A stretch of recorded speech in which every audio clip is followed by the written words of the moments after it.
Hermanos, muy buenos días. Dios les bendiga a todos. Vamos a leer nuevamente el texto que está en el Evangelio de San Lucas, capítulo 11, versículos del 2 al 4. Y les dijo: cuando oréis, decid: Padre nuestro que estás en los cielos, santificado sea tu nombre, venga tu reino. Hágase tu voluntad como en el cielo, así también en la tierra. El pan nuestro de cada día, dánoslo hoy. Y perdónanos nuestros pecados, porque también nosotros perdonamos a todos los que nos deben. Y no nos metas en tentación, mas líbranos del mal. Amén. Ya hemos aprendido en este tiempo algunas cosas acerca de la oración del Padre Nuestro. Y fíjense que lo primero que aprendimos es que nos dirigimos a Dios como Padre. Es interesante tal expresión porque no todos lo pueden realmente hacer. Solamente los que han sido engendrados por Dios, creados por Dios en su naturaleza, tenemos la dicha de poder dirigirnos con confianza a Él y decirle Padre. Solo aquellos que han sido regenerados por Dios en su gracia inefable, dándoles un nuevo corazón, una nueva vida en amor, como lo dice Jesús a Nicodemo, pueden llamarlo Padre. Es lo primero que aprendimos. Él es Padre, Él nos engendra, Él nos da la vida y por tanto ahora, al haber recibido nosotros la vida, llegamos a ser sus hijos. Es una vida dada en la gracia del Espíritu, por el Espíritu. Los que claman a Dios Padre son los que ya tienen el Espíritu de Dios. Son los que por ese mismo Espíritu son hijos de Dios. Uno que no se sienta hijo, uno que no tenga el Espíritu, no puede decir a Dios Padre. Ahora, lo otro es que llamamos a Dios Padre nuestro, lo que indica que es una oración comunitaria. Padre nuestro, no Padre mío. Siempre será comunitaria. Y aunque oremos solos, la comunitariedad debe hacerse presente porque nosotros somos parte de una comunidad especial de hermanos, porque somos parte de una familia llamada Iglesia, donde Cristo es la cabeza. Nosotros no somos cristianos individualmente, somos cristianos integrados a un grupo, a una comunidad que es considerada precisamente como el cuerpo de Cristo, Cristo su cabeza. Si no, no hay cristianismo, no hay cristianos solos, no hay cristianos viviendo la fe aislados. Los cristianos viven la fe en comunidad y en una comunidad donde el Espíritu Santo une, consolida, santifica. Aunque estemos solos, siempre estaremos diciendo Padre nuestro. Y también aprendimos que es Padre nuestro, pero del cielo, como dice la expresión griega. Nosotros no tenemos un Padre como el de la tierra. Nuestro Padre es supraterreno, es trascendente. Nuestro nuevo Padre no es un hombre de la tierra, es trascendente, insisto en esto. Es el Padre que Jesús nos ha dado a conocer y al que nosotros tenemos y debemos tener siempre como referente de vida. Acordémonos en la tradición judía como el Padre es el Hijo o el Padre se ve en el Hijo. Por tanto, para la vida cristiana, para la vida de fe, no podíamos tener un Padre terrenal porque ninguno podía ser tomado como modelo para nosotros imitar. El único Padre perfecto, santo, el único Padre que es realmente el modelo de vida puro y especial para nosotros es Dios, ese que nos reveló Jesucristo. Por eso es Dios el que se constituye para nosotros como Padre en sentido estricto. Ese Padre es al que nosotros seguimos y ese Padre es al que nosotros amamos y ese Padre es al que nosotros luchamos por imitar. Ahora, es un Padre al que podemos acudir sin temor para pedirle que se glorifique entre los hombres y entre los hombres para darles vida, regenerándolos, santificándolos, para que estos hombres le sirvan, le adoren, le amen, pero que a la vez este Padre en esta súplica nos escuche y envíe obreros a la mies. ¿Cómo nosotros vamos a esperar que Dios se glorifique entre los hombres dándoles la vida si no hay quien vaya a predicarles el Evangelio, si no hay quien vaya a hablarles de Dios y de su palabra de vida? Decir que Dios es Padre del cielo y decir que Él sea santificado es pedirle a Dios también que nos haga realmente testigos de la fe en medio de este mundo que necesita el Evangelio para salvación de muchos. Ese es ese Padre, es ese Padre al que le pedimos que su nombre sea santificado. Acuérdese lo que sucedía en el Antiguo Testamento. Los judíos, los israelitas tenían que santificar el nombre de Dios. Eso nos lo dice Isaías 29. Es decir, el judío debía respetar la divinidad de Dios frente a los ultrajes de la idolatría, y eso es lo más importante, pero frente a los ultrajes del pecado. Solamente cuando Dios era respetado en ese sentido, podíamos decir nosotros que le estamos santificando. Pero es interesante esto. El único que en definitiva puede realmente santificarse de verdad, santificar su nombre, es Dios mismo. Porque Él mismo vela porque se le respete como se debe, pero Él mismo vela por los hombres para salvar a muchos y a muchos que van a ser parte de su pueblo. Enseguida aparece una nueva petición. Al Padre también suplicamos, venga tu reino. Nosotros en la Biblia encontramos esta expresión de muchas maneras. Usted la puede encontrar como reino de los cielos, reino de Dios, reino de Cristo y de Dios, reino de nuestro Señor y de su Cristo. Jesús habló de mi reino. Pablo dice que Jesucristo va a juzgar en su reino. Y todos estos términos se refieren a lo mismo, al reino de Dios. Así que, venga tu reino, es lo que está, y esto quiero de pronto enfatizarlo un poco. Venga tu reino, es lo que está escrito, fíjense. Nosotros escuchamos a la gente que dice, venga a nosotros tu reino. No puede ser dicho así, porque los que suplican a Dios, los que oran a Dios, ya poseen el reino. Y son ellos, como dije antes, los únicos que pueden dirigirse a Dios como Padre. Si no se tiene a Dios como Padre, si Dios no es el que nos engendró, si Él no se ha santificado en nosotros y si Él no nos ha puesto en su reino, no podemos decirle entonces el Padre nuestro. Y no podemos tomar el Padre nuestro como fundamento de nuestra oración. Ahora, la expresión es, venga tu reino.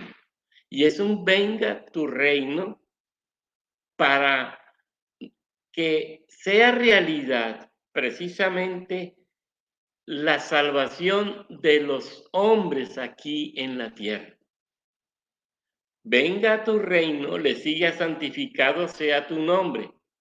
El que es santificado, el que santifica el nombre o el que es santificado gracias a la salvación en Dios, es capaz de decir, venga a tu reino. Ahora, aclaro, pedimos, venga a tu reino. Insisto, los nacidos de Dios hacen este clamor no para sí mismos, claman el reino para otros. La expresión es clara, venga a tu reino, es decir, el reino del Padre se anhela presente en la tierra, pero entre los hombres. El clamar que venga el reino del Padre Dios implica la extensión del reino, la ampliación del reino. No que exista ese reino y que se haga realidad ahora, es que ese reino que ya está en el corazón de muchos pueda ser ampliado, pueda cobijar a más y más gente, que no se queden pocos, que haya muchos viviendo para Dios, obedeciéndole, amándole, adorándole, sirviéndole. Piense que qué importante es decir entonces venga a tu reino, o qué importante es orar teniendo como base esta expresión para clamar a Dios para que Él haga haga realidad su señorío en el corazón de los hombres. Según un comentarista, el reino de Dios tiene tres aspectos que lo caracterizan. Un pueblo, Dios toma para sí un pueblo. Fíjense, primero fue Adán y Eva en el paraíso. Luego fue Israel y Canaán es la tierra que en ese tiempo era la meta. Y luego fue la iglesia. Por eso se dice Padre nuestro. En el nuestro está representado el pueblo de Dios, el pueblo que hace parte de la familia de Dios. Pero además de un pueblo, Dios establece un lugar. Inicialmente Dios lo estableció en el Edén con Adán y Eva. Luego en Canaán con Israel. Luego en la tierra con todos los creyentes. Pero en definitiva será el cielo con todos aquellos que el Señor lleve allá para glorificarle al lado del Padre. Así que reino implica un pueblo, reino implica un lugar, pero reino implica un gobierno. Y en este sentido, el Señor que gobierna es el Padre Dios. Es Dios el Padre quien establece los parámetros de vida. Piense que en el paraíso, Adán y Eva debían estar viviendo de acuerdo con lo establecido por Dios para ellos. En Canaán, Israel debía estar viviendo bajo la ley de Moisés y los mandamientos. En la tierra, bajo la escritura primero, ley, profetas, salmos, y luego sustentados, fundamentados en el Antiguo y Nuevo Testamento, en la gracia del Espíritu Santo. De allí que hágase su voluntad aparezca inmediatamente.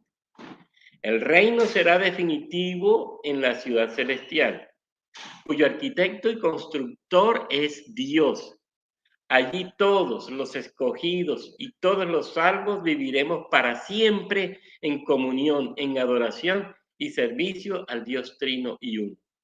Entonces el reino está presente aquí y ahora, se desarrolla aquí y ahora en la gracia del Espíritu, en el poder del Espíritu y fundamentados en la palabra, pero se consumará plena y totalmente cuando el Señor lleve a su pueblo a la gloria eterna. Entonces, cuando decimos, venga tu reino, clamamos porque el dominio de Dios, la vida de Dios que hoy tenemos y de la que hoy nos gozamos, sea también una experiencia real que llegue al mayor número de personas que no la poseen. para así vivir como pueblo de Dios que gobierna aquí y ahora en la tierra. Rogamos que el reinado de Dios, que la voluntad de Dios sea vivida en el presente, pero para un futuro en gloria. De cierta manera, aquí suplicamos también para que Dios envíe obreros a su mies, ya lo dije. ¿Cómo va Dios a ampliar su reino? ¿Cómo Dios va a tener muchos en el reino si no hay quien predique el evangelio del reino? Así que implícitamente decir, venga tu reino, también es decir, envía obreros a tu mies. Es también decir, Dios, que puedan existir personas que prediquen y que anuncien a Cristo para que muchos sean regenerados y para que muchos sean salvos. El pedido de que venga el reino del Padre no es más que clamar por la consumación del plan de salvación en la humanidad, donde Dios vendrá por los suyos. Eso es al final lo esencial. Fíjense entonces, pedir que venga el reino es decirle al Señor, culmina tu plan de salvación en los hombres, revela y establece tu reino en la realidad presente, pero más allá de esta realidad en la futura, para que te sirvamos para siempre. Fíjense entonces, dos realidades o dos dimensiones referidas al reino o gobierno o reinado de Dios, que son evidentes. Una presente que es soteriológica o de salvación. Y en este sentido, clamar para que venga el reino es suplicar que Dios salve a muchos, que Dios regenere a muchos, que Dios convierta a muchos, que muchos se arrepientan y vivan para Dios. Y es futura y escatológica o para los últimos tiempos. El reino ha sido inaugurado en Cristo y se vive desde que Cristo vino al mundo. Eso lo deja claro la palabra de Dios. Los evangelios lo dejan definido de modo preciso. El mismo Jesús va a decir, el reino de los cielos se ha acercado o el reino de Dios está entre vosotros. Y el mismo Señor muestra que el reino tiene unas connotaciones para salvación y para salvación de los hombres. Y fíjense, ¿cómo yo puedo descubrir esta connotación soteriológica o de salvación en la Escritura? Miren el Evangelio. ¿Qué realidades vemos en Jesús que nos muestran esta verdad? Jesús predicó el Evangelio para la salvación de los hombres, lo dice el Evangelio de Lucas. Jesús liberó a muchos de demonios, lo dicen los Evangelios, por ejemplo, Mateo. Hizo milagros, hizo prodigios, mostró señales.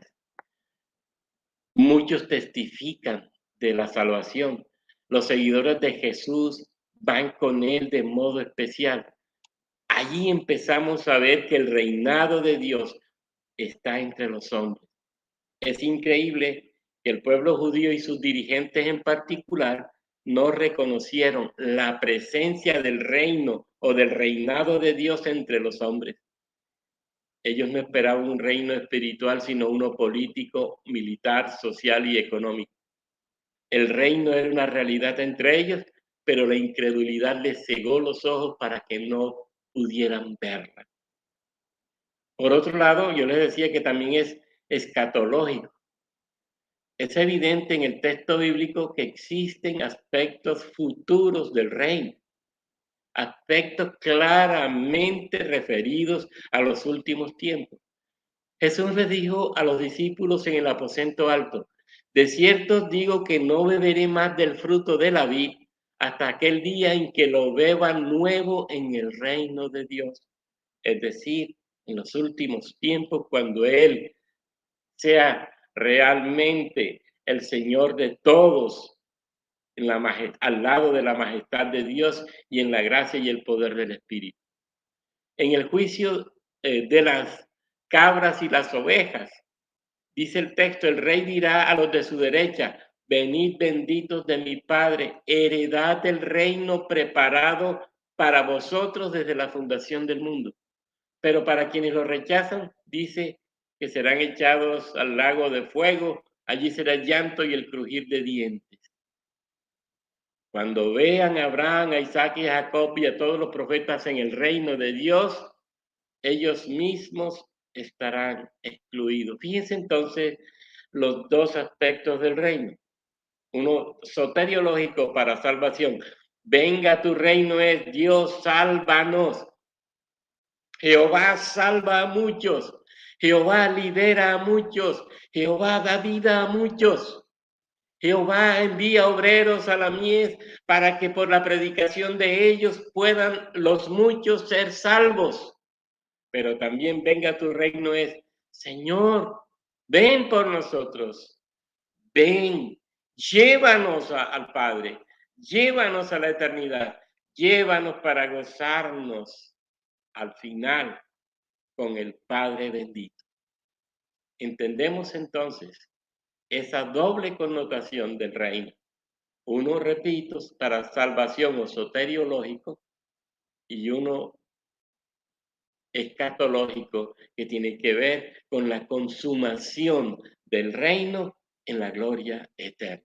Así que el reino entonces se inauguró con Cristo, está en construcción, se hace realidad, pero no ha sido completamente establecido.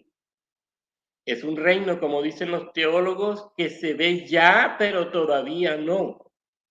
Por eso clamar para que venga el reino es necesario, ya que existen muchísimos hoy que deben escuchar la verdad del Evangelio para que se conviertan y vivan bajo el gobierno de Dios aquí en la tierra, para que vivan aquí como pueblo de Dios, como escogidos de Dios. Decir, venga a tu reino, es suplicarle a Dios que comunique su vida abundante a muchos hombres que no la tienen, para que vivan en Cristo, por Cristo y con Cristo, desde aquí hasta la eternidad. Fíjense entonces, tenemos que insistir en eso. Es un reino para aquí y para ahora, pero es un reino que todavía no está consumado, no se ha hecho totalmente evidente. Eso lo veremos cuando estemos en la gloria con el Padre. La iglesia, y aquí tengo que decir, hacer una observación, clamar venga tu reino es pedirle a Dios que la iglesia pueda levantarse como misionera, como anunciadora, como querigmática, como predicadora del evangelio en la tierra. Porque la iglesia es la única establecida por Dios, la única comunidad, el único pueblo establecido por Dios en la tierra para hacer ese trabajo. Nadie que no sea de la iglesia podrá predicar el evangelio y tener resultados para vida eterna aquí en la tierra. Dios permita que clamemos todos los días para que como iglesia podamos levantarnos de este adormecimiento en que estamos, de esta pasividad en que estamos y podamos salir al mundo y la vida a los que no la tienen y llevar la vida a los muertos que allí están. Muchos muertos son parte de este reino y hay que, en el poder de la gracia y del Espíritu Santo, resucitarlos para vida. Ahora, sin duda alguna, es cuestión de tiempo para que el dominio de Dios, para que el gobierno de Dios sea ejercido sobre el remanente que falta de entre los hombres.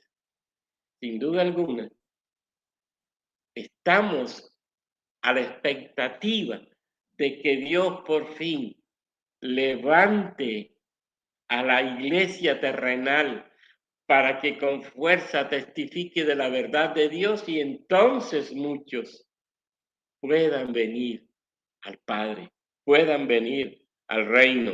puedan venir a ser parte del cuerpo de Cristo. Esperamos que Dios, que ha elegido a su pueblo, lo convierta, lo regenere, lo convierta y lo lleve con él para estar en la gloria eterna para siempre. Ese es nuestro deseo. Y tenemos que orar para que Dios haga eso, que traiga muchos al reino aquí en la tierra, pero que un día nos lleve a todos para exaltarlo a Él en el cielo. Y fíjense esto, ¿qué se nota entonces cuando yo digo que soy del reino? Que he sido elegido y que he sido llamado por la misericordia de Dios, por la gracia super soberana de Dios, por la gracia inmerecida de Dios, por la gracia de Dios. Es lo primero que yo aprendo, es lo primero que yo descubro. He sido elegido y llamado por gracia a ser parte del reino. He sido la persona que ha recibido de Dios un nuevo corazón, una nueva mente, una nueva alma. He sido una persona que ha recibido de Dios el perdón de los pecados. He sido la persona que por gracia de Dios he experimentado la alegría del arrepentimiento y la conversión. Eso es lo primero que uno nota cuando sabe que es del reino. Pero además de eso, notamos que el amor de Dios ha llegado a nosotros y ahora ese amor de Dios es parte de nuestra naturaleza humana, de nuestra realidad humana. Este amor gobierna ahora nuestro corazón y nos obliga a vivir como Jesús, así como Él acogió, salvó, perdonó, liberó a muchos. Por amor nosotros tenemos que estar dispuestos a perdonar, pero tenemos que estar dispuestos a predicar en amor para atraer a muchos en ese amor al reino. El amor de Dios que está en nosotros nos lleva a tener compasión de aquellos que no conocen del reino para salvarlos. Pero el amor de Dios que está presente en nosotros nos lleva a acercarnos a aquellos que son nuestros enemigos para perdonarlos, para llevarles la vida y atraerlos a Cristo Jesús. Y en ese sentido, si tenemos el amor de Dios, así como Cristo hizo, haremos nosotros. Estaremos dispuestos a amar para salvar a muchos, pero estaremos dispuestos a amar para perdonar a muchos, para reconciliarnos con ellos y para vivir con ellos en la misma comunión de vida. Pero ¿qué notamos también? Que en nosotros, si estamos en el reino, se ha dado la superación, ha llegado el fin del gobierno del pecado y de los poderes malignos, de los poderes demoníacos en nuestra vida. Hemos pasado de las tinieblas a la luz admirable de Dios y ahora estamos disfrutando de una nueva vida en el poder de Cristo, en el Espíritu de Cristo, en la palabra de Cristo. Y en este sentido, somos criaturas nuevas que en la gracia de Dios, que en el poder del Espíritu, que fundamentados en las palabras, nos mostramos al mundo como sal de la tierra y como luces. Sin duda, debe ser así, tiene que ser así. Tenemos que mostrar que en nosotros se ha dado la superación, se ha dado el fin del gobierno del pecado y se experimenta el fin de los poderes malignos sobre nuestras vidas. Pero que también se nota si somos del reino, que somos testigos y anunciadores del evangelio de la vida entre los hombres. Somos, como decíamos ahora rato, somos ahora los que Dios envía para hacer su boca, para hacer sus manos, para hacer sus pies, para hacer su presencia aquí en la tierra, que proclaman el evangelio de la salvación en la gracia del Espíritu, en el poder del Espíritu para llevar la vida de Cristo, la alegría de Cristo, la santidad de Cristo, la conversión de Cristo a muchos. Eso es ser del reino.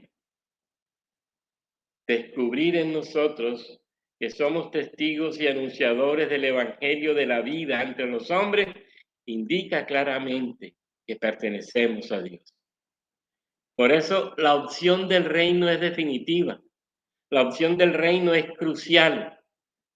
La opción de Dios como Señor nuestro, como gobernador nuestro, como el soberano nuestro, es vital. Y fíjense que también que notamos que como Cristo somos capaces de dejarlo todo por el reino. Y no solamente Cristo hizo eso, sino que en la Escritura descubrimos cómo muchos dejaron a su familia, a sus amigos, a sus bienes para seguir a Cristo. Fíjense, Dios está invitándonos a todos a seguirle, pero nos está invitando a cada uno en particular a esta radical decisión. Y nosotros tenemos que descubrir qué prefiere nuestro corazón en definitiva: a Dios, a su reino, a su palabra, a su servicio, o a los bienes de este mundo, a los placeres de este mundo, a las diversiones de este mundo, a las propuestas de este mundo. Estar en el reino es ser testigo de que hemos sido capaces de dejar todo aquello que estorbaba para poder ser de Cristo y servir a Cristo sin dificultad.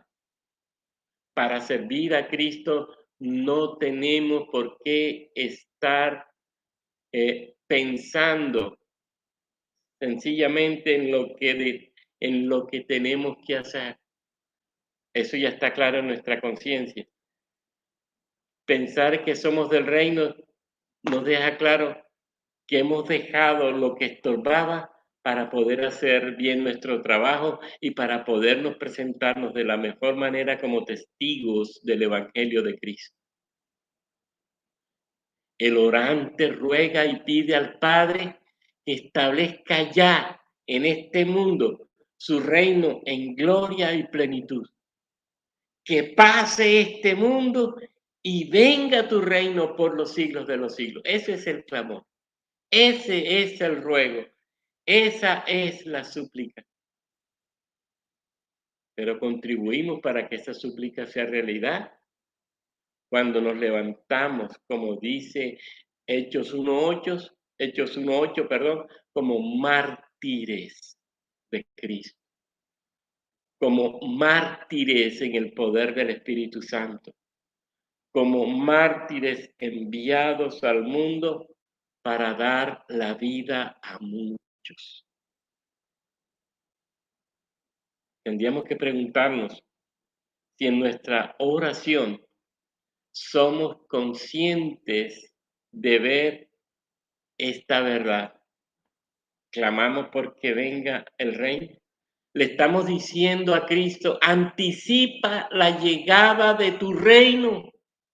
Le estamos gritando a Cristo que tú, Señor, seas todo en todos, que se cumplan tus palabras, que tú seas nuestro Dios y que nosotros podamos ser tu pueblo. Fíjense, eso es lo que pide la comunidad orante, que el Padre sea reconocido y alabado por todos, que el Hijo sea Señor de la creación entera, que el Espíritu Santo sea la vida de todos, que la Iglesia alcance su plenitud total, que la humanidad tenga la posibilidad del Evangelio y muchos puedan ser liberados del pecado y de la muerte, su último enemigo. Entonces la salvación se habrá realizado completa y totalmente, y la siega se habrá realizado ya, y la sala del banquete estará llena, y estaremos todos los invitados con traje de fiesta. Y allí, ¿qué sucederá? Ya no habrá llanto, ni más lágrimas, ni más enfermedades, ni más muerte, sino la vida y la vida plena, sino vida y la vida abundante, sino alegría y alegría para siempre. Hermanos, quiero insistir en eso. Orar por la venida del reino es orar por la salvación de los pecadores, porque en el mundo existen muchos que no conocen el Evangelio. Y que por no conocer el Evangelio y por no oír el Evangelio para la fe y para la conversión se están muriendo, como lo dice Pablo en Romanos 10. ¿Cómo van a oír si no hay quien les predique? Muchos morirán en el mundo por no haber encontrado a alguien que les predicara el Evangelio y tuviera la oportunidad de oír el Evangelio para vida.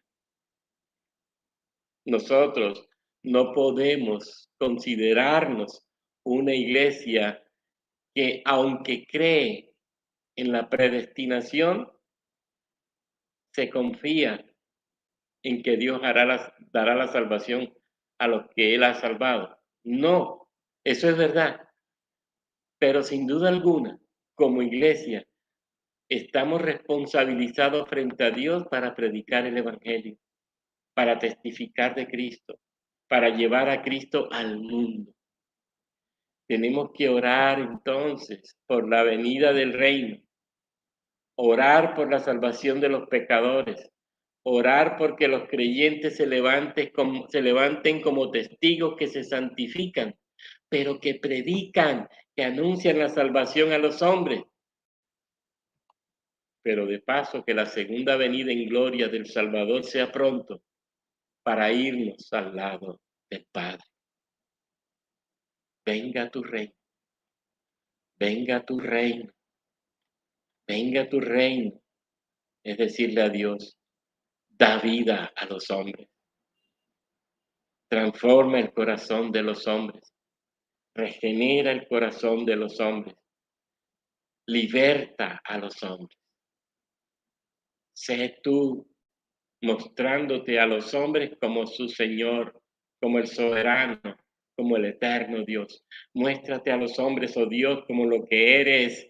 Eso, Dios, la divinidad plena.